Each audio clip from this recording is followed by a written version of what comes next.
2 मिनिटे.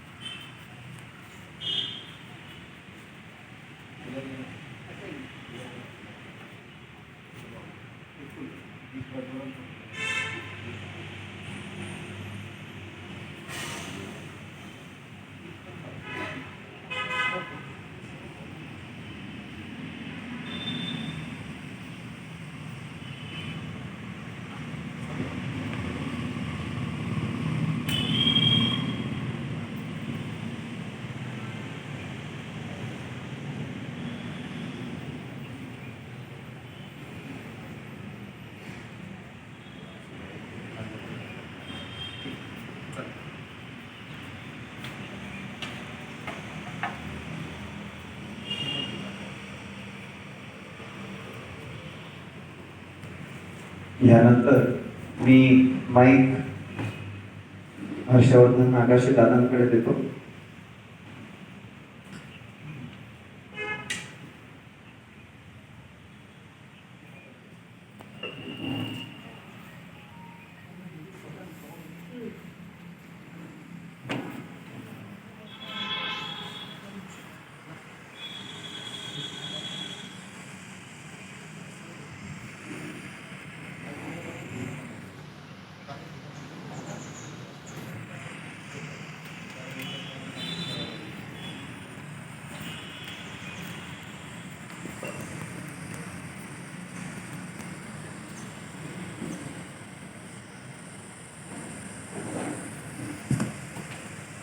श्री रमेश काका कोरडे हे या संस्थेचे खूप मोठे आधारस्तंभ होते आणि त्यांना जी 5-7 भजनं आवडायची त्यापैकी 2 भजनं आपण घेऊयात. माझ्या मागे तुम्ही म्हणणार की मी एकटा म्हणू.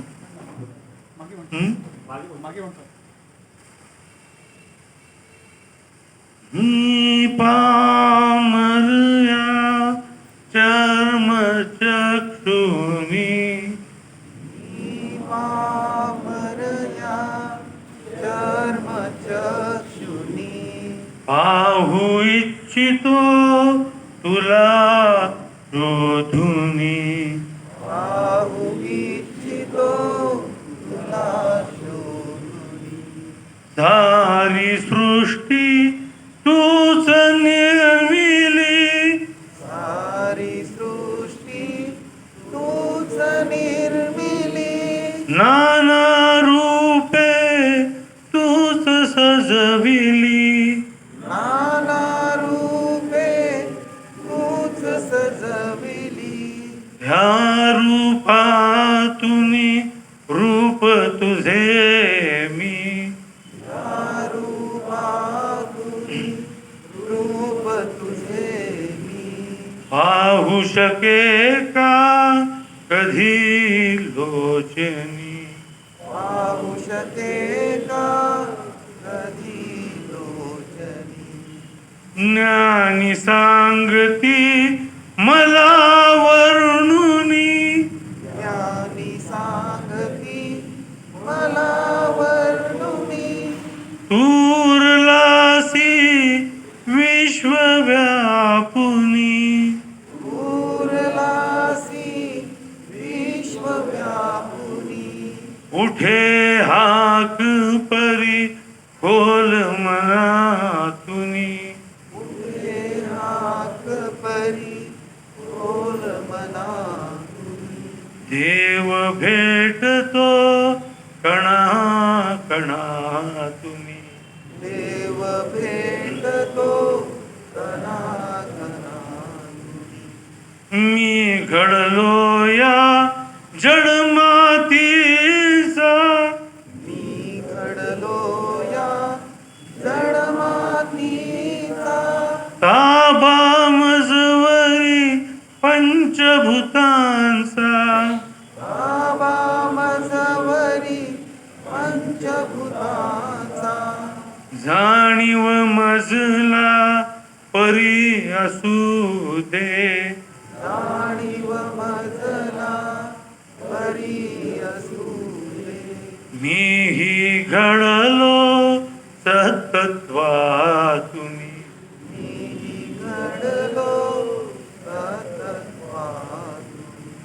जाणीव होता या तत्वाची, जाणीव होता या तत्वाची, अनुभूती हो दिव्य दृष्टीची, अनुभूती हो दिव्य दृष्टीची. ठाई ठाई मग रूप तुझेची, ठाई ठाई मग रूप तुझे. मानव पाही चर्म चक्षुनी, मानव पाही चर्म चक्षुनी. वेड मला हे एक लागू दे, वेड मला हे एक लागू दे.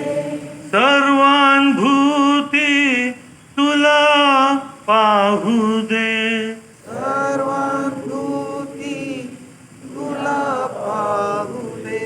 तुझे रूप मज दिसो सर्वदा, तुझे रूप मज दिसो सर्वदा.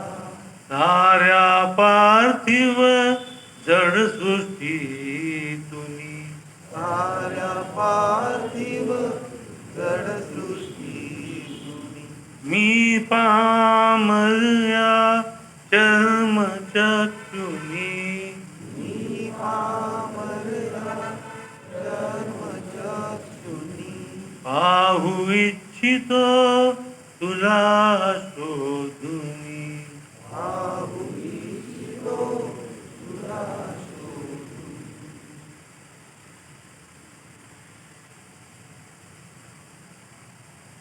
दुसरं भजन गाऊया. जीवन दो दिवसांचे मृगजळ, जीवन दो दिवसांचे मृगजळ. धावसी का तू होऊन व्याकुळ, धावसिका तू होऊन व्याकुळ. जीवन दो दिवसांचे मृगजळ, जीवन दो दिवसांचे मृगजळ. मार्ग धावी जो सूर्य जगाला, मार्ग दाविदो सूर्य. जन्म मृत्यूचे चक्र तयाला, जन्म मृत्यूचे चक्र तयाला. यावचंद दिवाकर म्हणता, यावचंद दिवाकर म्हणता. काळ मोजिन्या तेन राहतील, काळ मोजिन्या तेन राहतील. जीवन दो दिवसांचे मृगजळ, जीवन दो दिवसांचे मृगजळ. जगी सुखाची वृथा भावना, जगी सुखाची वृथा भावना. भौतिक सुख ही होल कल्पना, बोल कल्पना. कण कण येथील नश्वर असता, कण कण येथील नश्वर असता. चिरसुख त्यातून कैसे होईल, चिरसुख त्यातून कैसे होईल. जीवन दो दिवसांचे मृगजळ, जीवन दो सुख कस्तुरीचा गंध आगळा,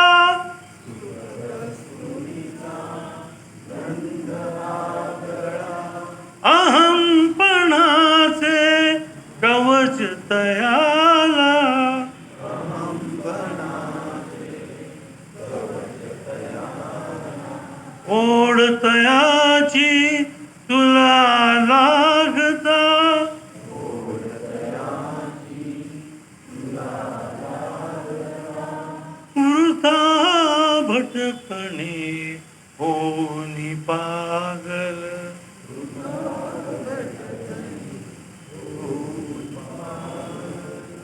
जीवन दो दिवसांचे मृगजळ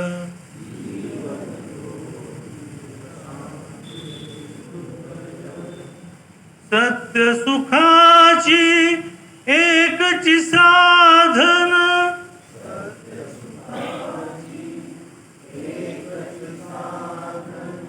प्रभु चरणांचे वेड लागता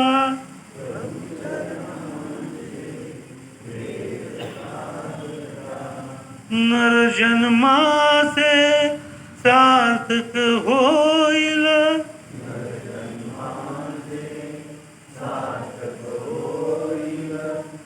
जीवन दो दिवसांचे मृगजळ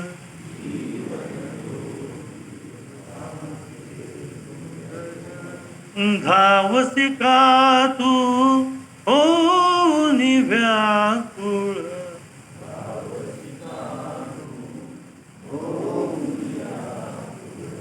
जीवन दो दिवसांचे मृगजळ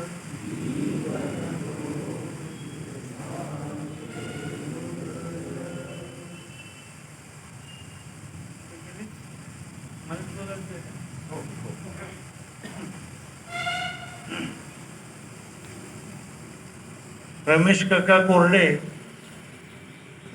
यांच्याबद्दल म्हणजे खूपच कठीण गोष्ट आहे. एक अत्यंत हरफनमौला माणूस, त्यांच्या वडिलांनी, त्यांच्या काकांनी, माझ्या आजोबांनी, कानेटकर साहेबांनी या सगळ्यांनी मिळून एडेड शाळा स्थापन केली होती. त्याच्या अगोदर कोरडे सरांनी लॉ केलं होतं, ते वकील झाले होते. त्यांनी 1-2 वर्ष प्रॅक्टिस पण केली, पण त्यांना असं वाटलं की आपण इंग्लिश चांगलं शिकवू शकतो. त्याच्यामुळे त्यांनी एडेडमध्ये जॉब घेतला. आता त्यांचेच काका पुतणे, काका आणि वडील हे होते ट्रस्टीज तिथले, त्याच्यामुळे त्यांना जॉब मिळाला. आणि त्या काळी जॉबचा काही असा प्रश्न नव्हता की 15 लाख रुपये द्या आणि 20 लाख रुपये द्या, तर त्यांना पटकी नोकरी मिळाली. आणि मग रमेश काका कोरडे, श्री दिवाकर आगाशे, शशीताई आगाशे यांनी केमकरांच्या वाड्यामध्ये वूल क्लब नावाची एक संस्था सुरू केली. आणि तिथे सगळी मुलं यायची, त्यांचे खेळ घेतले जायचे, त्यांच्या अडचणी सोडवल्या जायच्या, त्यांना कसं संस्कारित करता येईल याच्यासाठी प्रयत्न केले जायचे.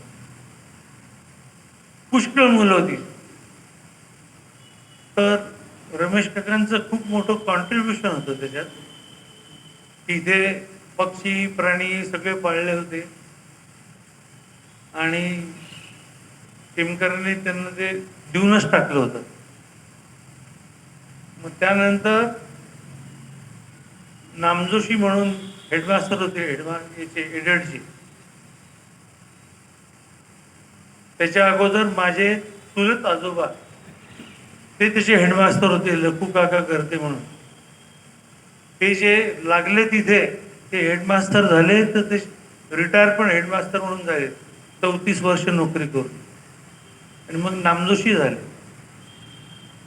पण त्या काळी असं झालं की प्रत्येक गोष्ट आगाशे सर काय सांगतील, कोरडे सर काय सांगतील हेच आम्ही ऐकू, अशी मुलं म्हणायला लागली. त्याच्यामुळे नामजोशींनी सांगितलं की तुम्ही एक तर मी सांगीन तसं ऐका, नाही तर ही शाळा सोडून जा. तेव्हा 1954 मध्ये त्या दोघांनी पण, तेव्हा भावे सर होते, धांडे सर होते, तर सगळ्यांनी सोडून ते कुठेतरी यायचं म्हणून इथे सगळं बाभुळवन होतं, इथे येऊन शाळा सुरू करायचं ठरवलं. आणि मग तेव्हा जे कलेक्टर होते त्यांच्याकडे अप्लाय करण्यात आलं. आणि त्या काळी सगळं कलेक्टरच्या हाती होतं. आणि कोरडे सर आणि आगाशे सर जाऊन त्या कलेक्टर भेटले, तर आपल्याला 23 एकर जमीन मिळाली होती. ते जिजामाता कॉलेज, ही जागा, बीएडची काही जागा, ही सुद्धा सगळी भारत विद्यालयाला देण्यात आली होती. म्हणजे खूप मोठा परिसर होता. याच्यात आपण पिकं घेतली, जिथे तर लोक फिरायला जातात त्याच्यात पिकं घेतली आहेत आपण 2 वर्ष. आणि रमेश काका हे अतिशय मेहनती माणूस. मी त्यांना लहानपणीपासून पाहिलंय. त्यांचा आणि माझा संबंध मी वर्ष 2 होता तेव्हापासून, कारण मी 1.5 वर्षाचा झालो तेव्हा माझे वडील परदेशातून परत आले. 6 महिन्यात माझी आई इंग्लंडला शिकायला गेली. तर सगळं रमेश काका कोरडे आणि काका लिखिते यांनीच त्या काळी, कारण माझे वडील तिथे नसायचेच, ते सतत बाहेर फिरत असायचे, कुठे ना कुठे काही ना काही कार्यक्रम घेत, पण हे करायचे. कोरडे सरांनी मला पुष्कळ रागवलं, पुष्कळ शिक्षा केली, पण अगदी जवळ घेऊन प्रेमाने समजावून सांगितलं की तुझं काय चुकलं होतं. मी त्यांच्या घरी अनेक वेळा राहायला सुद्धा जायचो आणि तेव्हा सुद्धा ते अतिशय प्रेमाने सगळं करायचे. म्हणजे असा माणूस निर्माण होणं हे फार कठीण गोष्ट आहे, की ज्यांनी सर्व त्याग केला, लॉ केलं, सगळं झालं, इथे शाळेत लागले आणि शाळेत लागल्यानंतर त्यांचं एकच वाक्य असायचं, आमच्या शाळेमध्ये सगळ्या गोष्टी एकमताने होतात आणि ते एक मत दिवाकर आगाशांचं असतं. असं ते बोलायचे गमतीने. म्हणजे पण खूप गंमत करायचे, जोक्स सांगायचे. आणि माझं लहानपण तर मला आठवतं की कोरडे सरांच्या बरोबर राहून खूपच सुंदर असे संस्कार आमच्यावर झाले. इथे 10वीचा वर्ग होता, ते सकाळी 5 वाजता क्लास घ्यायचे इंग्लिशचा, आणि जर कोणी 5 मिनिटं जरी उशिरा आलं तर ते दरवाजा बंद करून घ्यायचे आणि सगळ्यांना बाहेर उभं करायचे. माझ्यावर तशी पाळी फारशी आली नाही, पण त्यांनी साधनाताई कोरडे, राजीव कोरडे यांना तिथे बाहेर उभं केलं आहे हे मी पाहिलं. ते कोणाच्या बाबतीत कधी अशी हे करायची की आपला मुलगा आहे की आपली मुलगी आहे असं त्यांनी कधीच केलं नाही. आणि अतिशय सुंदर शिकवायचे आणि he was a great man. आणि दुसरी गोष्ट म्हणजे कामाच्या बाबतीमध्ये ते सकाळी 5 वाजता यायचे आणि सर्व बांधकामाची तयारी स्वतः करून ठेवायची, माल घालवून ठेवायचे, सगळं करून ठेवायचे, सामान स्वतः एकटे आणून ठेवायचे. आणि मग 6-6:30ला मिस्त्री यायचे आणि पहिले 2 तास शाळेचे मुलं, मिस्त्री आणि शिक्षक हे फक्त इथलं सगळं घडवण्यासाठीच काम करायचे आणि मग पुन्हा संध्याकाळी 2 तास तसंच चालायचं. पण त्यांनी किती मेहनत घेतली आहे हे मी माझ्या डोळ्यांनी पाहिलं आहे.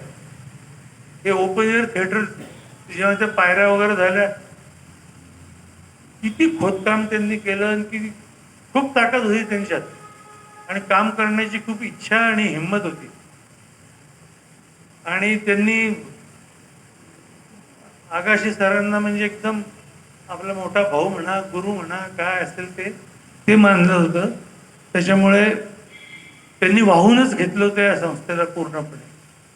तसंच मग कोरडेबाईंनी केलं. म्हणजे 1960 साली कोरडेबाई इथे आल्या. त्या आगाशी सरांच्या मावस बहिणीबरोबर आल्या. पाहिला की काय आहे तुझं मावस भाऊ, मला पाहू दे. इथे आल्यानंतर ती म्हणाली की नाही, मला या संस्थेमध्ये काम करायचं आहे, पण मी एकटी नाही राहू शकत, मला लग्न करावं लागेल. मग ते गेले आगाशी सरांकडे. मग बाबा म्हणाले की माझ्याकडे 2च लोक आहेत की जे लग्न करू शकतात. एक काकासाहेब लिखिते जे तुझ्यापेक्षा वयाने लहान आहेत आणि एक कोरडे सर, पण तो सर्किट माणूस आहे म्हणे, खूप मेहनती आहे, सगळं आहे म्हणे, मला चालेल सगळं, मी करते लग्न. आणि ती लग्न करून 60 साली इथे आली. तिच्या लग्नाला तिच्या घरचे कोणीच नाही आले, फक्त तिचा लहान भाऊ जो आता कर्नल म्हणून रिटायर झालाय आर्मीतून, तेवढा एकमेव भाऊ, तेव्हा तो 16-17 वर्षाचा असेल, तो आला. त्यांचं लग्न आपल्या घरातच झालं. काका लिखित त्यांचंही लग्न आपल्या घरात झालं, कारण ते सगळं परिवारच होता. तिथे झोपडी होती, तेव्हा घर नव्हतंच. आम्ही झोपडीतच राहायचो. मला आठवतं लहानपणी की ती झोपडीच होती. मग ती बाबांनी पाया बिया रचला, त्याच्यानंतर मी ते सगळं बांधलं. पण असे डेडिकेटेड लोक मिळणं फारच कठीण आहे. तुझा ते कोरड्या असो काय, रमेश काका कोरड्या असो काय, किंवा काका लिखिते असो काय. काका लिखिते तर 18 वर्षाचे होते फक्त जेव्हा ते संस्थेत आले. आणि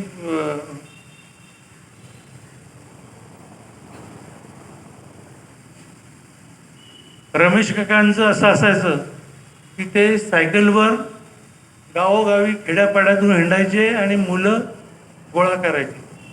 त्याच्यानंतर गर्गे सर जॉईन झाले, त्याच्यानंतर राणे सर जॉईन झाले. कारण मुलांची संख्या ही खूप कमी होती. जे काही एडेड शाळेतून इथे आले होती मुलं, तेवढीच मुलं होती. मुलं वाढवण्याची गरज होती, कारण शाळा चालवण्यासाठी 125 आणि 140 मुलांवरती चालवणं शक्य नव्हतं. ते स्वतः आणि शेवटपर्यंत त्यांनी सायकल चालवली. कधीच गाडीचा उपयोग केला. तसंच सुजाताई कोरडेंनी शेवटपर्यंत तिने सायकल चालवली. असं खूपच कमी पाहायला मिळतं. आणि सगळी मुलांना ते समजवायचे, घेऊन यायचे, त्यांचे दाखले घेऊन यायचे, इथे शाळेत त्यांना ॲडमिट करायचे. सुंदरखेड, सावळा, भादोला, सावळा, ते आपलं हे कुठलं गाव अजून एक माळवीर, सगळ्या ठिकाणी सायकलवर जायचे. आणि मग ते एकटेच करायचे सुरुवातीला. त्याच्यानंतर मग गर्गे सर, राणे सर वगैरे हे सुद्धा जाऊ लागले आणि ते पण मुलं गोळा करू लागले. आता तुम्हाला मुलांची संख्या कशी आवरायची हा प्रश्न आहे, पण तेव्हा मुलंच नव्हती. तर मी लहान असताना 170 मुलं हॉस्टेलमध्ये असायची आणि उरलेली मुलं गावातून यायची. असं करून 300-325 मुलं मोठ्या मुश्किलीने असायची. आणि ते हॉस्टेलसुद्धा जेव्हा सुरू केलं तेव्हा कम्युनिटी किचन केलं होतं. त्याच्यामध्ये आगाशीबाई, कोरडेबाई, इंगळेबाई या सगळे मिळून स्वयंपाक करायचे. आणि जी मुलं खेड्यातून यायची, ज्यांना परत जाणं शक्य नसायचं संध्याकाळी, तर त्यांचा स्वयंपाकही ते करायचे. आणि तिथेच राहायची मुलं. मग शाळेच्या वर्गामधून राहायची. की आपले वर्ग तर असे होते, मला आठवतं लहानपणी की काही त्याला अर्थच नव्हता. पण ते सगळं कोरडे सरांची मेहनत होती. कोरडे सरांनी इतकी मेहनत घेतली आहे या शाळेसाठी, जेवढी कदाचित माझ्या बापांनी घेतली नसेल. माझ्या बापाच्या आयडियाज होत्या, माझ्या बापाचं डोकं होतं, पण मेहनत सगळी कोरडे सरांनी घेतली. ते सकाळीच यायचे 4:30-5 वाजता आणि सगळ्या गोष्टी मला अजून आठवतात. कितीतरी वर्ष ते स्वतः सगळी कामं करत राहायचे. आणि सिमेंट आण पाठीवर, कुठून रेती गोळा कर. त्याकाळी रेती धुवावं लागायची, कारण त्याच्यामध्ये खूप माती असायची. म्हणजे एक आपल्याकडे मोठं टब होतं, त्याच्यामध्ये कोणाला तरी मदतीला घेऊन ते रेती धुवून काढ. आणि मग 6-6:30 मिस्त्री आले की बांधकाम सुरू. मुलं पण आली की त्यांना 2 तास काम करावं लागायचं. शिक्षक काम करायचे आणि त्यांचे लीडर कोरडे सर असायचे. आणि माझ्या वडिलांचा त्यांच्यावर खूप विश्वास होता.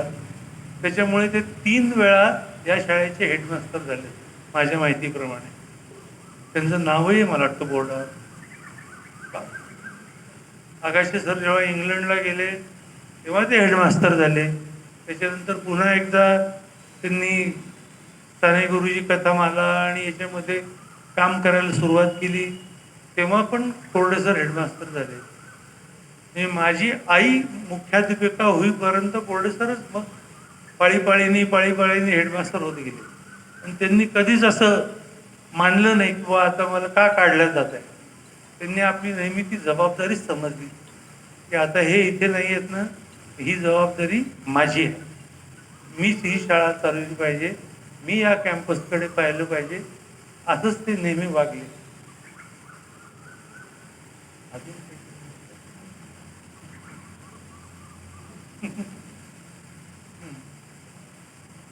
आणि एक कोरडेबाई आणि कोरडे सर यांचं जे लग्न झालं ते बाबांच्या सांगण्यावरून झालं.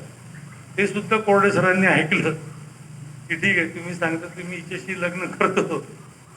आपल्या घरातच झालं लग्न. आणि काय मुद्दा होता बरं, खूप त्यांचं चांगला गुण सांगायचं होतं मला. माझं असं कधी होत नाही. तर कोरडे सरांना श्रद्धांजली आपण आता दिली आहे. मला उठता येत नाही, त्याच्यामुळे मी इथूनच नमस्कार केला. माझा मुलगा आणि माझी बायको गेले होते पुण्याला, ते वारले. आणि मी जेव्हा जेव्हा पुण्याला गेलो तेव्हा तेव्हा त्यांना भेटल्याशिवाय राहिलो नाही. कारण ते एक आदर्श होते, या संस्थेसाठी आदर्श होते, या समाजासाठी आदर्श होते, या देशासाठी आदर्श होते. त्यांना आगाशे सरांनी 2 वेळा नगरपालिकेमध्ये मेंबर बनवलं होतं. म्हणजे त्याला काय म्हणतात ते, नगरसेवक नाही ते, स्वीकृत सदस्य. तेव्हा त्यांनी एवढं नगरपालिकेमध्ये काम केलंय की ते निवडून आलेले नगरसेवक सुद्धा एवढं काम करू शकायचे नाही. एकदा तर डॉक्टर गुप्ता अध्यक्ष होते आणि ते काहीतरी वेडवाकडा त्यांनी निर्णय घ्यायचा ठरवला, सगळ्या नगरसेवकांना शिव्या दिला. ते यांनी त्यांच्यावरती डायरेक्ट उठून खुर्चीत उभारली होती. फारच वेगळाच माणूस होता तो आणि dedicated to this organisation, completely dedicated to this organisation. कधीही त्यांच्या मनामध्ये किंतु परंतु आला नाही. ते अतिशय मनाने ते चिडके होते, ते काही असो, पण तेवढेच ते प्रेमळ होते, शिस्तबद्ध होते आणि त्यांच्यामुळे या शाळेची शान पण होती. मला वाटतं बरं पुष्कळ झालं. थँक्यू.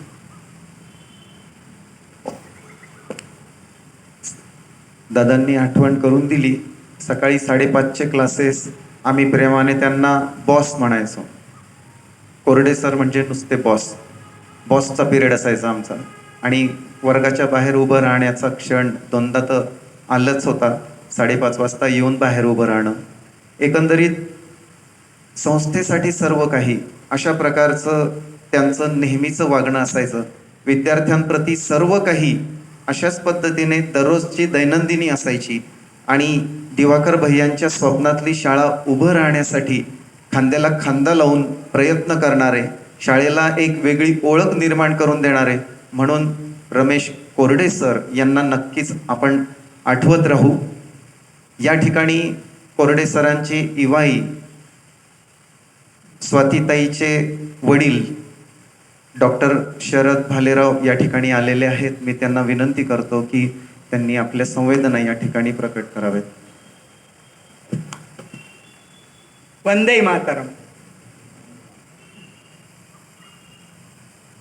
खरं सांगायचं म्हणजे रमेश भैया यांना श्रद्धांजली अर्पण करण्याकरता, मनोभावे श्रद्धांजली अर्पण करण्याकरता म्हणून मी हा वंदे मातरम हा शब्द मी वापरलेला आहे. मला असं वाटतं सर्वांच्या याच्यामध्ये भावना आहे.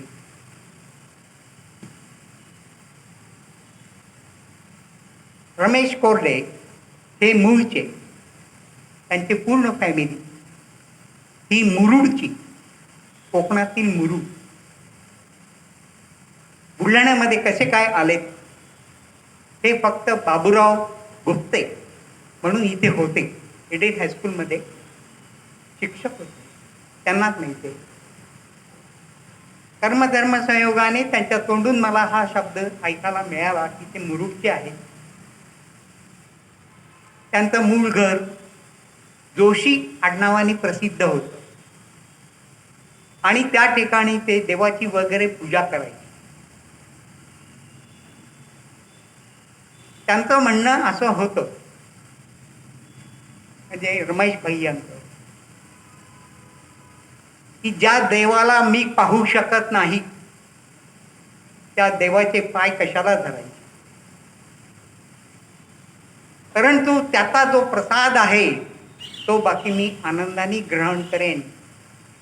त्याचमुळे माझं जीवन अत्यंत यशस्वी असं होत आलेलं आहे. हा असामान्य मनुष्य एका ध्येयाने प्रेरित होऊन त्याचं जीवन कार्य जगत होत आणि त्यांच्या ध्येयाला खरी साथ दिली आहे ती दिवाकर भैया आगाशे यांनी. या दोघांचं काय गुळमीट झालं होतं काय मला कल्पना नाही, परंतु दोघांकरता रस्ता एकच होता, तो म्हणजे त्याग. रमेश भैयांचं म्हणणं असं होतं की मला माझं शरीर चालवण्याकरता जर समजा 2 रुपयाची आवश्यकता आहे तर मला 10 रुपये कशाला पाहिजे, म्हणून ते राहिलेले 8 रुपये हे इतरांचं भलं होण्याकरता ते देऊन देत असत. यात एका भावनेने दोघही जण दिवाकर भैया आणि रमेश भैया हे दोघही जण प्रेरित होऊन त्यांनी एक ध्येय ठरवलं की आपले आजूबाजूचे जे लोक आहेत की जे शिक्षित नाही होऊ शकत, ज्यांना शिक्षण नाही मिळू शकत, अशा लोकांना, मुलांना शिक्षित करायचे. आणि त्या एका विशिष्ट भावनेतून इथे 54मध्ये मला असं वाटतं आहे ना, हां 54मध्ये शाळा बांधायचं त्यांनी ठरवलं. तर ती शाळा कशी बांधली? माती, दगड वगैरे याचं सर्व मिश्रण करून आपल्या हाताने त्या ठिकाणी आगाशे सरांबरोबर त्या ठिकाणी ती शाळा बांधल्या गेली आणि त्या ठिकाणून त्यांनी ज्ञान द्यायला सुरुवात केली. किती महान कार्य आहे. म्हणून मी हा शब्द वापरलाय, असामान्य. आपल्या सर्व दृष्टीने असामान्यातला सामान्य मनुष्य म्हणजे रमेश भैया. आपल्या ध्येयाला कधी त्यांनी सोडलेलं नाही. आताच तुम्ही ऐकलंय तिथे म्युन्सिपाल्टीमध्ये स्वीकृत सदस्य म्हणून गेले होते.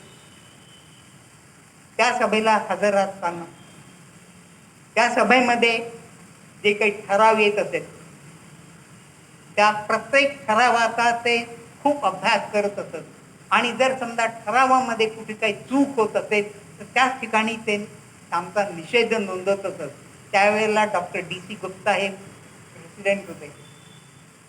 त्यांना असं वाटायचं की हे कुठून आपलं एक स्वीकृत सदस्य म्हणून घेतलेला आहे.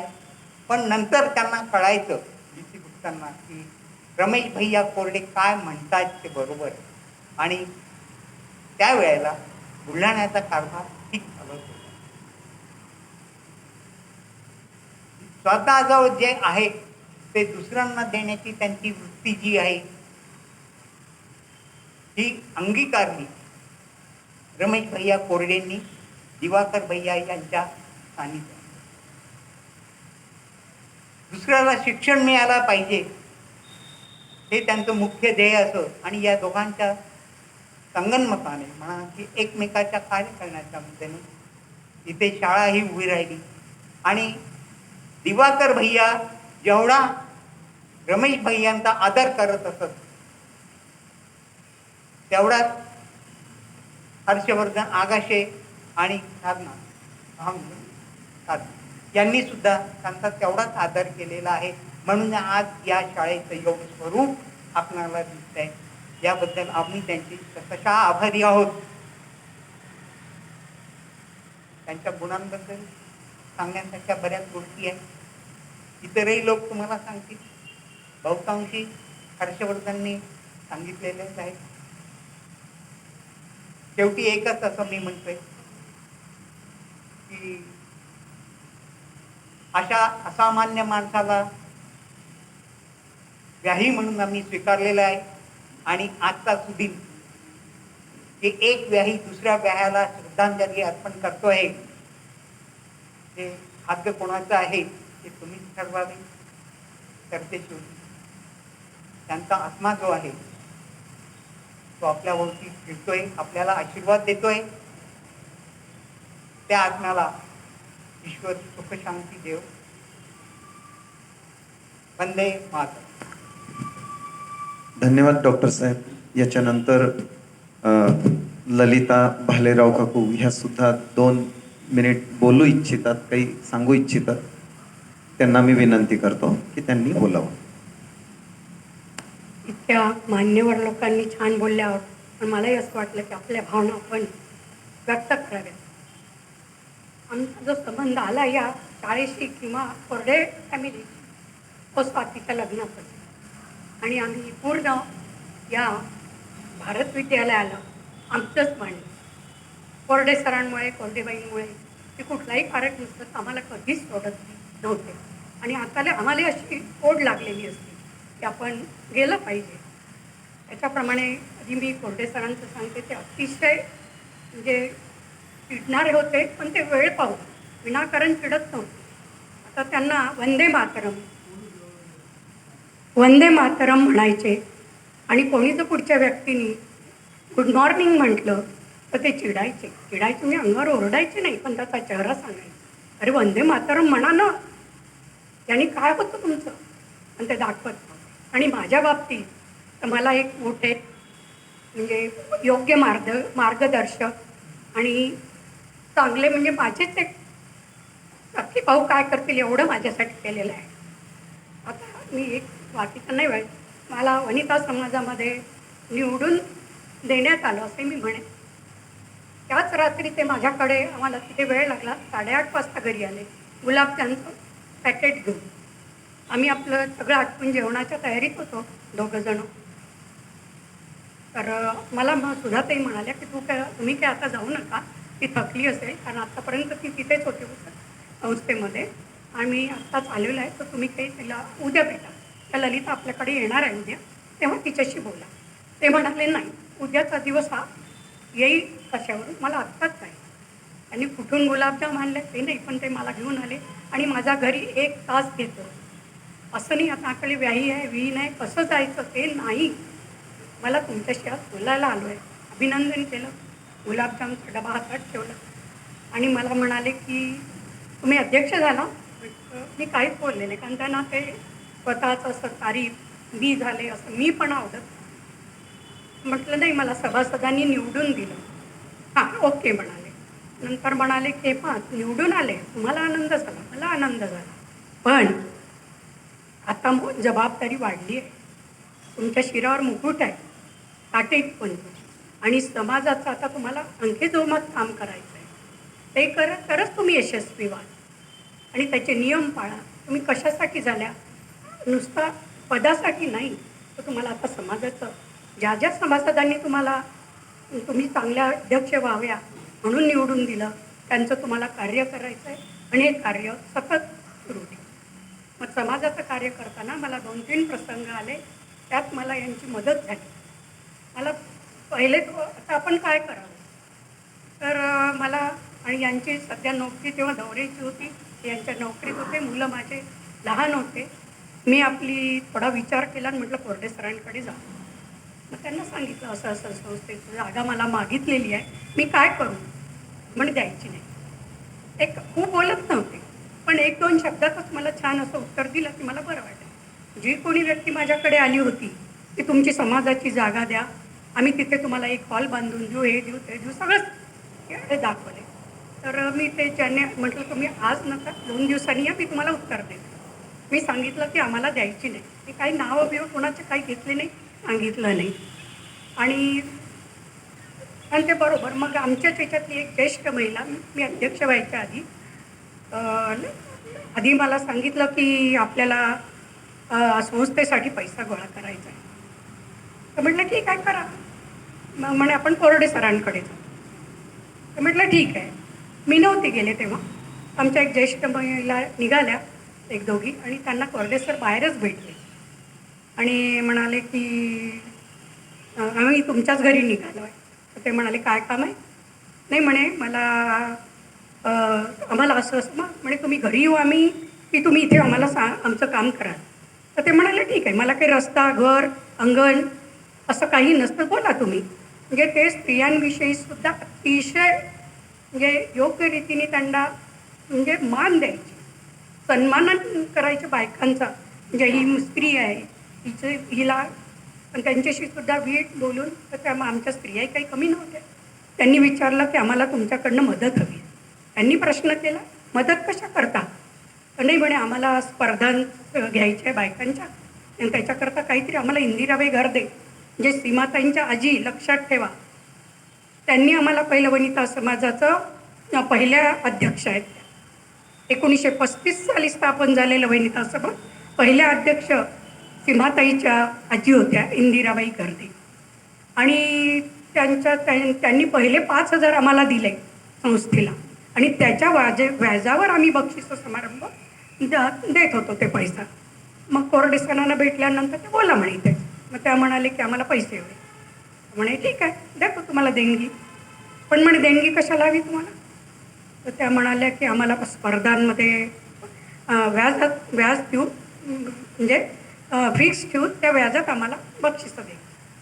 तर ते म्हणे ठीक आहे देतो, पण तुम्ही काय करणार? नाही म्हणे, आम्ही आता सुचल्यावर काहीतरी करू. काहीतरी नाही, आत्ता मला सांगा, कारण माझे पैसे असे विनाकारण घालायला देणार नाही मी. तर त्या म्हणे की ठीक आहे, आम्हाला म्हणे मग आम्हाला काही सुचत नाही, आता आम्ही नंतर सांगू. नाही म्हणे, आत्ता सांगा. तुम्हाला सुचत नसेल तर मी सांगतो. तर म्हणे काय?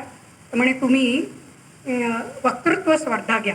आणि बायका त्याच्यात जरा घाबरतात, बोले 4 शब्द का बोलेना. मग त्यामुळे आम्ही घेऊ, पण बायका आम्हाला विषय नाही आठवत.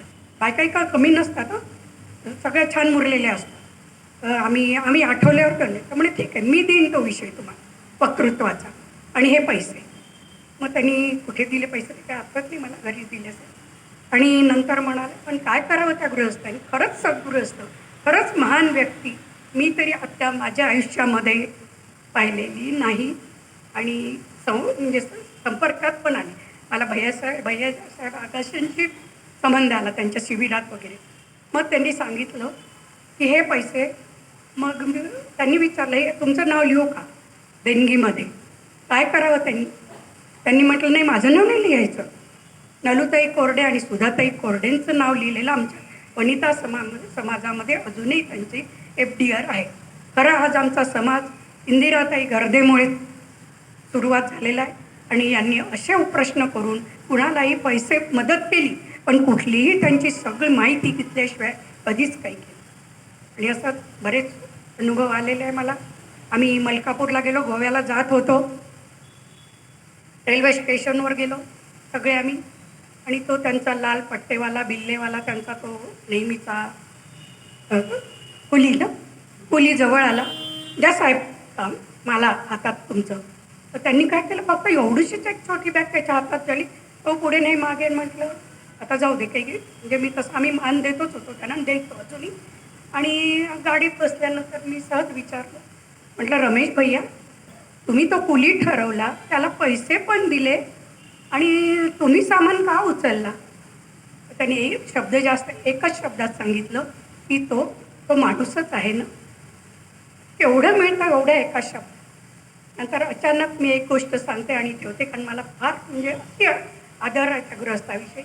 मी अचानक ठरलं, आम्ही नागपूरला बस स्टँडवर तेव्हा बसनं प्रवास करायचा. हे दोघं होते आणि मी एकटी होती नागपूरवरून बुलढाण्याला यायला. तर निघाल्यानंतर आम्ही बसले वगैरे, भावांनी माझ्या बसवून दिलं सगळं. आणि आमची बस सुरू झाली, थोड्याशा गप्पा वगैरे मारल्या. आणि सुधाताईन रमेश भैया थोड्याशा मागे पुढेच होती. मी आपली एका खिडकीकडं सीटवर बसलेली होती. आता मला काही कोणालाच असे नावं ठेवायचे नाही, पण एक माणूस माझ्याजवळ येऊन बसला.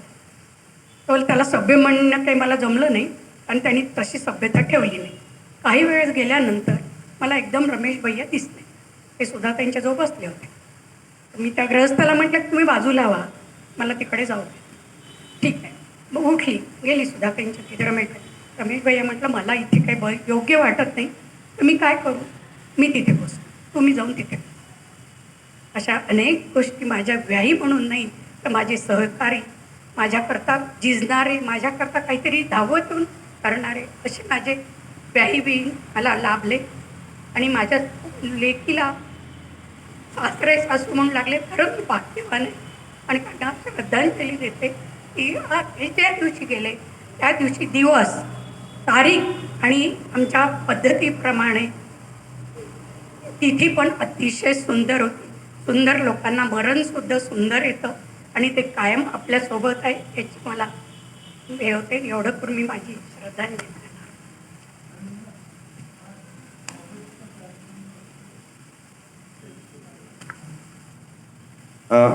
एक आठवण लगेच दादांना पण आठवली. आपल्या बुलढाण्यामध्ये 8 ऑगस्टच्या मध्यरात्री हुतात्म्यांना श्रद्धांजली देण्याचा कार्यक्रम जो आता सुरू आहे, तर त्या कार्यक्रमाची सुरुवात खऱ्या अर्थाने कोरडे सरांनी केली होती.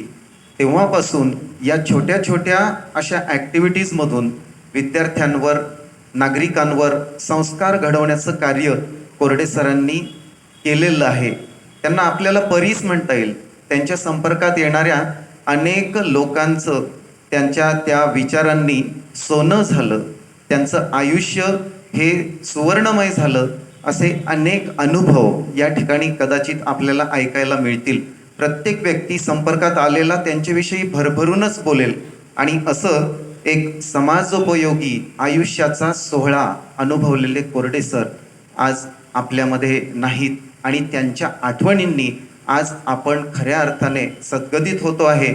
त्यांचं मित्रमंडळ बुलढाण्यामधलं एक मोठं मित्रमंडळ होतं. सुरुवातीलाच ज्या वेळेला त्यांचा मृत्यू झाला त्याच्यानंतर 1-2 दिवसांनी गर्दे हॉलमध्ये एक शोकसभा त्यांनी आयोजित सुद्धा केली होती, श्रद्धांजली सभा. तर काही जण या ठिकाणी उपस्थित सुद्धा आहेत. प्रातिनिधिक स्वरूपामध्ये मी गोकुळजी शर्मा साहेबांना विनंती करतो की त्यांनी मित्रमंडळातर्फे आपले एक संवेदना व्यक्त कराव्यात.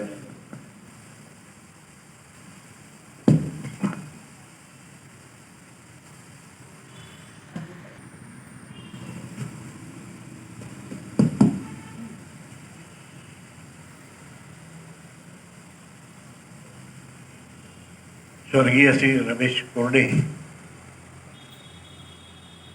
आपल्यात नाहीत, परंतु त्यांचं कार्य इतकं मोठं होतं की आज प्रत्येकजण त्याच्याविषयी काही ना काही निश्चितपणे सांगणार. 1974 मध्ये बुलढाणा नगरपालिकेच्या निवडणुका होत्या. तेव्हा मागची ज्या नगरपालिका होती ती हे बेकार झाली होती. त्याच्यामुळे भैयासाहेब आगाशे त्यांच्या अध्यक्षतेखाली सगळ्यांनी मिळून जनता पार्टीची स्थापना केली. देशात जनता पार्टी 1977 मध्ये झाली, पण बुलढाण्यात 1974 मध्ये झाली होती आणि भैयासाहेब आगाशे त्याचे अध्यक्ष होते. आणि कॉर्नर मिटिंगा घेत घेत तो बदल घडून आला. 1974 मध्ये आम्ही ती निवडणूक सगळ्यांनी जिंकली. निवडणूक जिंकल्यानंतर आम्ही सगळे भैयासाहेबांकडे गेलो आणि त्यांना आम्ही सांगितलं की म्हणजे तुम्ही एवढं आता हे जिंकून देण्यासाठी एवढे प्रयत्न केले तर आपण स्वीकृत सदस्य म्हणून नगरपालिकेत यावं. भैयासाहेबांनी सांगितलं की मी राजकारण माझा पिंडा नाही आहे, पण बदल व्हावा म्हणून मी एवढे प्रयत्न केले. तुम्ही माझ्याऐवजी आत्माराम पांडेजींना घ्या. मग मी पांडेजींकडे आम्ही गेलो तर पांडेजींनी सांगितलं की मलाही राहू द्या, तुम्ही रमेश कोरडेला घ्या. मग सगळ्यांचे मिळून ठरलं आणि बिनविरोध ते 1974 मध्ये नगरपालिकेमध्ये स्वीकृत सदस्य म्हणून निवडून आले. कोणतंही काम करत असताना त्याचा पूर्ण अभ्यास करायची त्यांची सवय होती. त्यामुळे नगरपालिकेचा पूर्ण अभ्यास त्यांनी केलेला होता आणि प्रत्येक मिटिंगमध्ये डॉक्टर गुप्ता अडचणीत यायचे. त्यांच्या अभ्यासामुळे अडचणीत यायचे, म्हणजे जे चुकीचे आहे ते कोरडे सर समजून सांगायचे की हे गलत आहे आणि मग त्याचा वेळ ऐकला नाही कोणी तर मग त्याचा निषेधही करायचे. 1985 मध्ये मी नगराध्यक्ष होतो तेव्हाही ते स्वीकृत सदस्य होते. त्यांच्यामुळे मला बिझनेस ऑफ बजेट रूल्सचा अभ्यास करावा लागला, कारण प्रत्येक मिटिंगमध्ये ते पूर्ण अभ्यास करूनच यायचे प्रत्येक ठरावाला. नंतरच्या काळात मी ठरवलं की ते मिटिंगच्या आधी तर ठरावाच त्यांना दाखवून द्यायचे, त्याच्यात किती चूक असेल तर दुरुस्त करून द्या. त्यांच्यापासून मी खूप शिकलो. कालांतराने गर्दे वाचनालयामध्ये सुद्धा ते आमचे सहकारी म्हणून होते. काही दिवस उपाध्यक्ष होते. आता शेवटी गर्दे वाचनालयाची आमची एक सहयोगी संस्था होती, विद्या विकास. ती संस्था बंद सारखीच होती, पण कोरडे सरांची कल्पना अशी होती की आपण काही ना काहीतरी केलं पाहिजे आणि म्हणून त्यांनी नापासांची शाळा अशी तिथे सुरू करायला लावली आणि अनेक जे नापास विद्यार्थी आहेत त्यांना शिक्षण देण्याचं काम त्यामार्फत अनेक दिवसपर्यंत चालत होतं. असे दूरदृष्टी ते घ्यायचे. त्या नापासां मुलांमध्ये ते 99% मुलांनंतर पास झाली, कुठलीही ट्युशन न लावता काही न करता. असं त्यांचं ते ज्ञानदानाचं कार्य एकसारखं सुरू होतं. नगरपालिकेमध्ये असताना हुतात्मा ते वैद्य हुतात्मा झाले तर मग कोरडे सरांनी कल्पना मांडली की आपण त्यांच्या फोटोचं नावानं हुतात्मा स्मारकात करू, पण त्यासोबतच आपण एक रक्तदान शिबिर करू. आमचं म्हणणं होतं की लोक रक्तदानाला काही फारसे उत्सुक नसतात, त्यामुळे आपण त्याची योजना करू. मग त्यांनी आणि भारत विद्यालयाच्या सगळ्या शिक्षकांनी मिळून आणि इतरही सगळ्या एडेड हायस्कूल सगळ्या शाळांची त्यांनी संपर्क केला आणि एक सॅक्रोस्टाईल पत्र प्रत्येक विद्यार्थ्याला दिलं आणि त्याच्यात हेडिंग असं होतं की बाबा तुम्ही देशासाठी रक्तदान करणार ना. आणि ते पत्र सगळ्यांकडे गेल्यामुळे एकाच कॅम्पमध्ये 1250 लोकांचं रक्तदान झालं एकाच कॅम्पमध्ये. आणि हा जागतिक विक्रम आहे. असे हे म्हणजे यांनी जे सांगितलं की ते असामान्य व्यक्तिमत्व होते. मी गर्दे वाचनाच्या वतीने आणि माझ्या स्वतःच्या वतीने त्यांना श्रद्धांजली अर्पित करतो.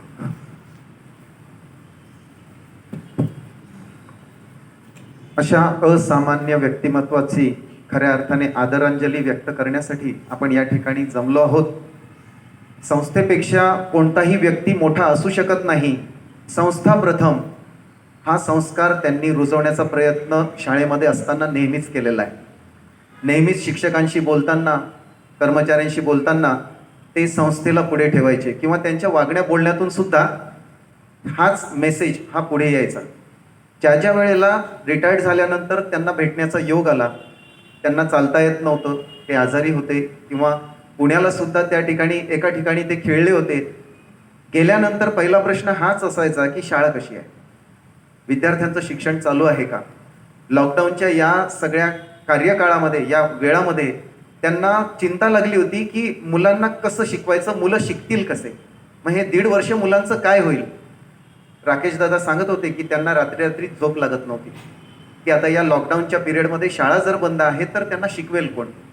एकंदरीत विद्यार्थ्यांसाठी आपलं संपूर्ण आयुष्य खऱ्या अर्थाने त्यांनी वेचलं आणि असे अनेक विद्यार्थी पदोपदी त्यांचं नाव घेताना त्यांच्या परिसस्पर्शाने एक सुवर्णमय आयुष्य जगणारे असे आपल्याला दिसतात. या ठिकाणी पुढे प्रातिनिधिक स्वरूपात भारत विद्यालय परिवारातर्फे म्हणजे स्टाफतर्फे मी विनंती करतो देवल सर की त्यांनी 1-2 मिनिटांमध्ये आपल्या संवेदना व्यक्त कराव्यात.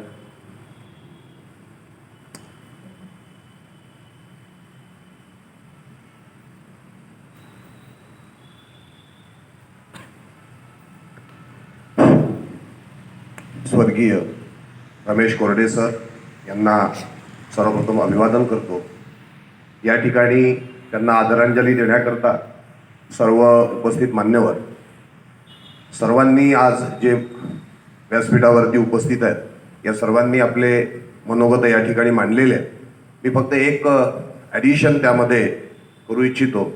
आता गोकुळ शर्माजींनी सुद्धा सांगितलं की त्यांनी एक रक्तदान शिबिर घेतलं होतं आणि त्यामध्ये जवळपास 1200 लोकांनी त्यावेळी रक्तदान केलं.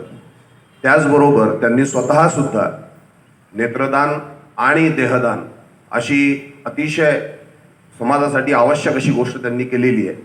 तर माझ्या डोक्यामध्ये सहज एक विचार असा आला की आज आपल्या भारत विद्यालयामध्ये जवळपास 2000 विद्यार्थी आहे किंवा अजून गुरुकुंज आणि बाकीचे घेतले तर 2,500-3 हजारपर्यंत विद्यार्थी आहेत. यांचे सर्वांचे परिवार जर का आपण घेतले तर कमीत कमी 8,000 ते 10,000 लोकांपर्यंत आपण सहजपणे पोचू शकतो. त्यांचा जन्मदिवस हा जर का आपण नेत्रदान, रक्तदान, अवयवदान यासाठी म्हणून त्या ठिकाणी लोकांमध्ये जागृती करता जर का आपण हा दिवस आपल्या शाळेपुरता, तसा तो राष्ट्रीय स्तरावरती, जागतिक स्तरावरती तो दिवस आहेच, पण आपल्या शाळेपुरता जर का आपण तो दिवस या ठिकाणी मनवण्याचं ठरवलं तर निश्चितपणे लोकांमध्ये त्याची जागृती होईल. बरेचदा हा प्रश्न पडतो की विद्यार्थ्यांना ही जागृती देण्याची काय गरज आहे, ते तर लहान आहे, पण लहानपणी जर का हा आपण विचार त्यांच्यामध्ये रुजवला तर भविष्यामध्ये निश्चितपणे नेत्रदान, रक्तदान, अवयवदान याच्याविषयी जागृती निश्चितपणे होईल. याचं कारण सुद्धा असं आहे की मागे जेव्हा आम्ही भारत विद्यालय क्रिकेट अकॅडमीतर्फे स्पर्धा आयोजित करायचं ठरवलं होतं, त्या कार्यक्रमाला अध्यक्षा म्हणून डॉक्टर सौ सीमाताई आगाशे या त्या ठिकाणी बोलल्या होत्या, मार्गदर्शन त्यांनी केलं होतं. त्याच्या मागे सुद्धा जो विषय आम्ही त्या वर्षीच्या स्पर्धेचा नेमला होता तो रक्तदान, नेत्रदान आणि अवयवदान हाच होता. तर त्याच्या मागची जी भूमिका जी होती ती कोरडे सरांनीच त्या ठिकाणी आम्हाला सांगितलेली होती की अशा पद्धतीने आपल्याला करता येईल. तर तोच विषय आपण समोर जर का नेला तर यामध्ये मोठं कार्य हे भारत विद्यालयाच्या माध्यमातून बुलढाणा पातळीवरती होऊ शकेल आणि विद्यार्थ्यांमध्ये जागरूकता निश्चितपणे निर्माण होऊ शकेल. मी जेव्हा अकॅडमीच्या कामानिमित्ताने त्या ठिकाणी सुरुवात केली तेव्हा सुद्धा त्यावेळेचे जे व्यवस्थापन मंडळामध्ये होते ते सर्वजण, त्याचप्रमाणे आगाशे सर यांनी अतिशय मनमोकळेपणे, कोरडे सर वगैरे सगळे अतिशय मनमोकळेपणे यांनी आर्थिक पाठिंबा अशा सगळ्या गोष्टी त्या ठिकाणी केल्या. म्हणूनच तिथे उभं राहू शकलो. त्यांना सहज काही कामानिमित्त विद्यार्थ्यांविषयी जेव्हा मी विचारलं, त्यांनी एक जो प्रसंग त्याच्यामध्ये सांगितला तो सांगतो आणि मग मी थांबतो. त्यावेळेला मी सहज त्यांच्या घरी पाणी पित होतो. मी हा प्रसंग आता जेव्हा आम्ही पुण्याला गेलो होतो तेव्हा त्या ठिकाणी कोरडे सरांच्या घरी हा विषय आम्ही त्यांच्यासमोर सुद्धा सांगितला की एक ग्लासभर जेव्हा पाणी पित होतो तेव्हा त्यांनी एक सांगितलं की विद्यार्थ्यांना जर का तुला समाजाशी बांधिलकी त्याची कशी आहे जर का समजून सांगायचं असेल तर एक काम कर, ते सगळे जे मुलं समोर बसले असतील त्यांना हे सांग की हे जे तुम्ही पाणी पिता हा एक ग्लासभर, हे पाणी कुठून आलं, या पाण्याचा प्रवास काय आहे. हा पाण्याचा प्रवास जर का त्या मुलांना विचार करायला तुम्ही लावला तर त्या विद्यार्थ्याला हे लक्षात येईल की आपण समाजाशी पूर्णपणे बांधलेलो आहोत आणि समाजापासून आपण वेगळं होऊ शकत नाही. कारण तो एक ग्लास पाणी जेव्हा आपल्यापर्यंत पोहोचतं तेव्हा त्याचा प्रवास म्हणजे नळ आपल्यापर्यंत येतो, तो प्लंबर, नंतर त्या ठिकाणी पूर्ण जिथून ते पाणी येतं ते धरणापाशी, किंवा या सगळ्या गोष्टींमध्ये जे जे माणसं जोडलेले आहे या माणसांनी केलेले परिश्रमामुळे आपल्यापर्यंत तो पाणी आपल्यापर्यंत पोचलेलं आहे. त्यामुळे कोणीही स्वतःला समाजापासून वेगळं करू शकत नाही आणि आपण समाजाशी बांधील आहोत आणि त्यामुळे आपण समाजाकरता काहीतरी केलं पाहिजे असा विचार तुम्ही मुलांमध्ये निर्माण केला पाहिजे. असे बरेचसे प्रसंग हे ते नियमितपणे सांगत असत.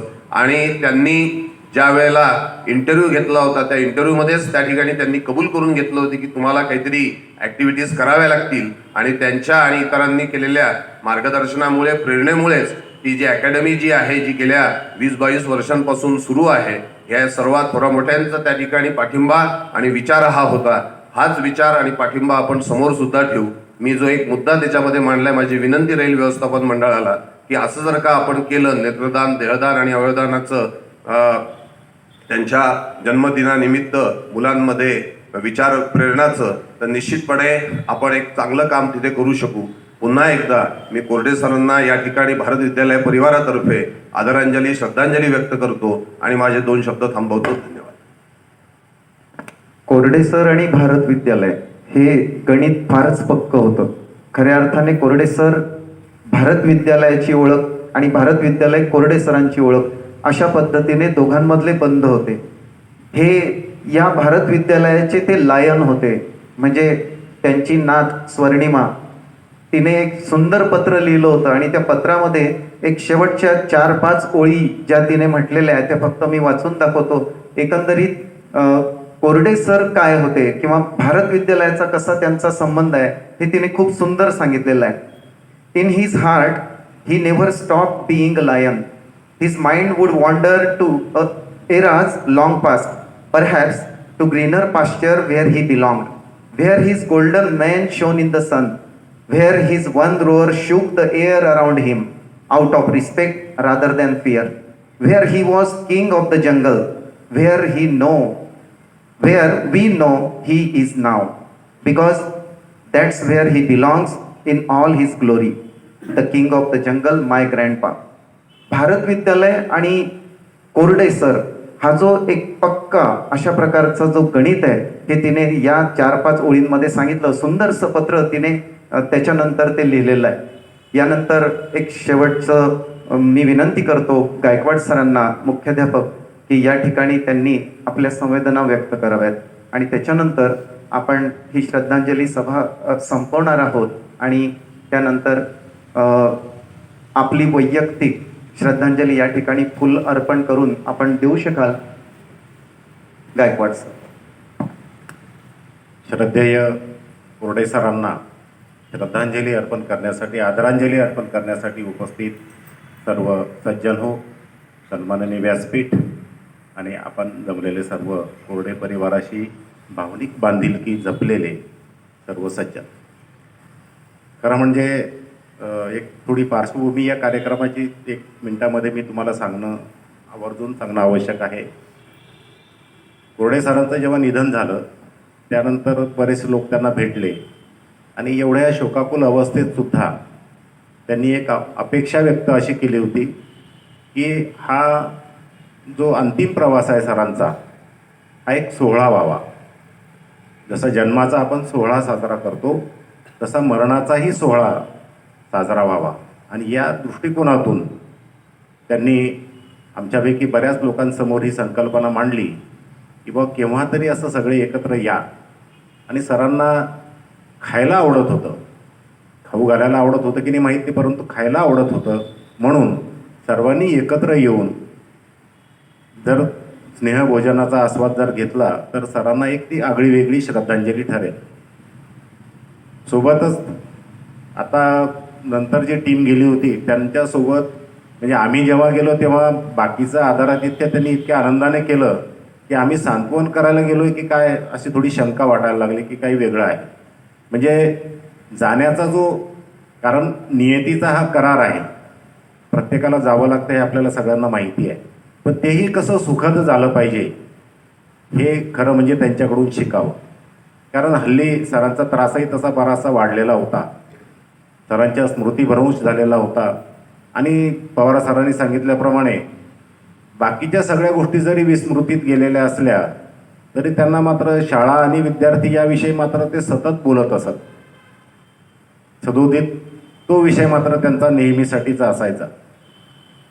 तर तिथे गेल्यानंतर बाकीच्या आदरातिथ्यासोबत त्यांनी एक खास असं आंबट गोड असं एक लोणचं आमच्या समोर ठेवलं आणि म्हणे बाकी काही आवडं का ना आवडो, खायचं की नाही खायचं, परंतु हे मात्र तुम्ही जरूर खा, कारण हे सरांचं आवडतं लोणचं होतं.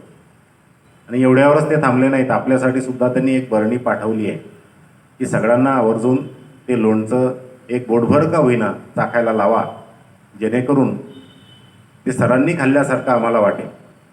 तर असा हा एक भावनिक सोहळा आयोजित करावा. त्यांच्या मनामध्ये असं 13वीच्या दिवशी हा कार्यक्रम घ्यावा असंही नव्हतं किंवा श्रद्धांजली सभा घ्यावी असंही नव्हतं, पण त्यानिमित्ताने सगळे एकत्र यावेत. ते म्हणाले की 2 महिन्यापर्यंत आमचं काही येणं होणार नाही. सुधाताई म्हणाल्या माझी इच्छा खूप आहे पण सध्या माझं येणं होणार नाही, तोपर्यंत तुम्ही थांबू नका. आणि म्हणून हा कार्यक्रम मग आम्ही ठरवलं की बा करायचाच आहे, तर मग एक 13वीचं औचित्य साधून आपण तो केला तर काय बिघडेल. म्हणून आज या कार्यक्रमाचं आयोजनाचं खरं याच्या मागचं प्रयोजन होतं. ही एक संकल्पना आपल्यासमोर मांडणं आवश्यक होतं, जी खरं म्हणजे कार्यक्रमाचा प्रास्ताविक म्हणून आधी तुमच्यासमोर यायला हवी होती, थोडी उशिरा मांडण्यात आली. ठीक आहे. कोरडे सरांच्या बाबतीत मी काही फारसं बोलू शकत नाही, कारण त्यांच्या बाबतीत बोलणं म्हणजे सूर्याला आरसा दाखवण्यासारखं होईल. सर जेव्हा शाळेमध्ये होते, मी विद्यार्थी असताना, तेव्हा माझा त्यांचा असा प्रत्यक्ष संबंध नाही आला. सान्निध्य मिळालं पण लांबून लांबूनच. त्यावेळेस भीतीच एवढी वाटायची की असं वाटायचं बरं आहे बा, नाही आपल्या वर्गाला नाही येत ते बरं आहे. इतका तो म्हणजे ऐतिहासिक एखादा पौराणिक व्यक्तिमत्व, धिप्पाड देह वगैरे, बलदंड शरीर व्यक्ती, उंचा पुरा गोरा पाण माणूस, पण नजरेमध्ये तेवढाच करारीपणा होता. देहबोली त्या माणसाची जी होती ती भल्या भल्यानं धडकी भरवणारी होती. मला असं वाटतं की त्यांनी कोणत्या तरी एका ऐतिहासिक नाटकामध्ये शिवाजी महाराजांची भूमिका केली आहे आणि त्याचे फोटो पण मध्यंतरी व्हायरल झाले होते. तर खरोखर अगदी मग प्रत्यक्ष शिवाजी महाराज तरी असे असतील का, यापेक्षाही सुंदर असं ते सगळं व्यक्तिमत्व त्यांचं होतं. ते शिकवायला नव्हते, नंतर योगायोगाने या संस्थेमध्ये सेवा करण्याची संधी मिळाली. तेव्हा माझ्या दुर्दैवाने सर त्यावेळेला सहकारी म्हणून नव्हते, कारण सर रिटायर झाल्यानंतर मी या ठिकाणी रुजू झालो. परंतु सांगण्याचा उद्देश एकच आहे की विद्यार्थी म्हणून जरी संबंध आला नाही, शिक्षक म्हणून जरी संपर्क आला नाही, तरी मात्र एखाद्या, जसं ते बोरी बाबळी असतात, संत रोहिदासांनी म्हणून ठेवलेलं आहे की चंदनाचे संगे बोरिया बाभळी, हेकळी टाकळी चंदनासी. म्हणजे बहुतेक त्याचा अर्थ माझ्या दृष्टीनं असा आहे की चंदनाच्या सानिध्यामध्ये राहिल्यानंतर बोरी आणि बाभळीसुद्धा ज्या वेड्यावाकड्या असतात, काटेरी असतात, त्यांनासुद्धा एक प्रकारचा परिमल, सुगंध प्राप्त होतो. त्याप्रमाणे सरांच्या आमच्या अवतीभोवती असण्यामुळे का होईना आमच्यासारख्या बोरी बाभळींचा नक्कीच उद्धार झाला. आम्हाला त्यांच्यापासून बरंच काही अप्रत्यक्षपणे का होईना शिकायला मिळालं. निवृत्त झाल्यानंतर सर दररोज यायचे शाळेमध्ये न चुकता आणि या पिंपळाच्या झाडाखाली त्यांची बैठक असायची. त्यावेळेस प्रत्येकाशी त्यांचं हितगुज असायचं. बऱ्याचदा आठवणीने वर्तमानपत्रातली कात्रणं ते घेऊन यायचे आणि ज्याच्याशी संबंधित असेल त्यांना ते द्यायचे की हे विद्यार्थ्यांना वाचून दाखव की हे तुझ्या उपयुक्त आहे. म्हणजे प्रत्यक्ष संबंध जरी आला नसला तरी तो जो चंदनी परिमळ आहे तो आम्हा सगळ्यांना लाभला, हे खरोखर आमचं भाग्य आहे. आणि त्यांच्या श्रद्धांजलीच्या निमित्तानं मी एवढंच म्हणेन की त्यांना आरसा तर सूर्याला आरसा दाखवणं शक्य नाही, परंतु आम्ही आमच्या कुवतीप्रमाणे जरी विद्यार्थ्यांसाठी आणि या संस्थेसाठी जर काही करू शकलो तर निश्चितपणे त्यांना ती एक श्रद्धांजली ठरेल असं माझं वैयक्तिक मत आहे. खूप काही बोलण्यासारखं आहे, वेळ खूप झाला आहे. मी भारत विद्यालय परिवाराच्या वतीने एक कुटुंब प्रमुख या नात्याने त्यांना विनम्र अशी आदरांजली अर्पण करतो आणि थांबतो. अनेकांच्या मनामध्ये ह्या संवेदना आहेत. औपचारिकतेने या ठिकाणी येऊन बोलणं हे प्रत्येकाला तेवढा वेळ आपल्याला देता पण येणार नाही. परंतु आता या ठिकाणाहून गेल्यानंतर जेवण करत असताना आपण नक्कीच या सगळ्या आठवणी एकमेकांशी शेअर करूयात आणि आजचा हा दिवस जो आहे खऱ्या अर्थाने त्यांच्यासाठी त्यांच्या आठवणीमध्ये हा घालवूया. या ठिकाणाहून हा कार्यक्रम आता तसा संपलेला आहे. इथून आपण वैयक्तिक श्रद्धांजलीसाठी या ठिकाणी येऊ शकता आणि सरांच्या प्रतिमेला इथे फुलं अर्पण करून आपण आपली श्रद्धांजली अर्पण करू शकता. तत्पूर्वी हे संपवण्या अगोदर 1-2 मिनिट आपण स्तब्ध शांत एका ठिकाणी बसून उभं राहून जसं ज्या स्थितीत असाल त्या स्थितीमध्ये आपण श्रद्धांजली अर्पण करू आणि त्याच्यानंतर हा कार्यक्रम संपवू. बसलेले असलात तरी चालेल. एक साथ बैठे बैठे सावधान सावधान.